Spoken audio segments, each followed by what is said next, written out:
Hi, counting down the top 20 questions received about medical writing in 2019.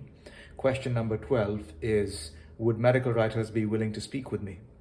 It's an interesting question, and I absolutely love these simple questions which have equally interesting answers. The short answer is yes, medical writers will be willing to speak with you. However, it's also important to keep in mind a few etiquette tips. These tips are a combination of knowledge which I've gained through personal experience, as well as knowledge which I've passed on to other candidates who have worked really hard in breaking into medical writing roles. So I know that they have a pretty good success rate. So here they are. Tip number one is to open the conversation by asking the person questions about themselves first and foremost, before getting into questions about medical writing in general, or even questions about the role in specific. So asking questions about how they broke into medical writing, what their interviewing experience was, or the thought process behind making a transition from something else into medical writing are all very important and interesting questions to ask.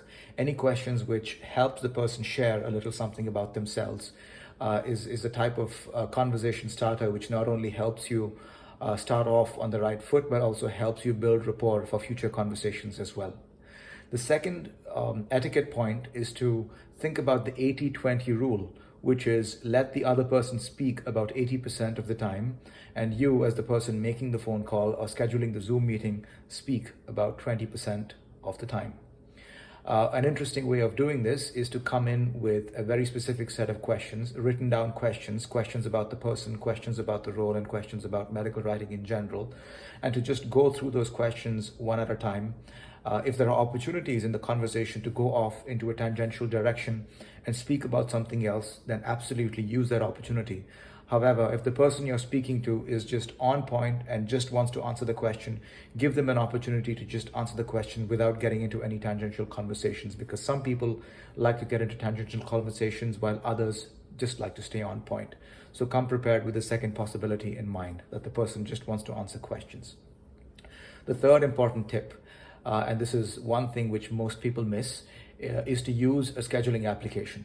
Think about the number of emails that you have to send in order to schedule a conversation. And if, for instance, you schedule a conversation and that conversation has to be missed for any reason, if either person involved cannot make it, then the whole exchange of emails back and forth in order to find out free time and time zones and so on begins all over again. Just Google phone call scheduling application, and you'd be surprised as to how many free applications there are out there in order to help you schedule conversations.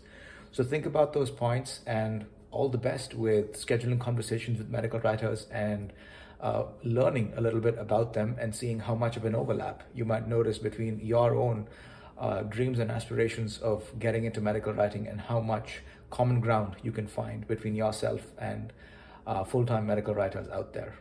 All the best.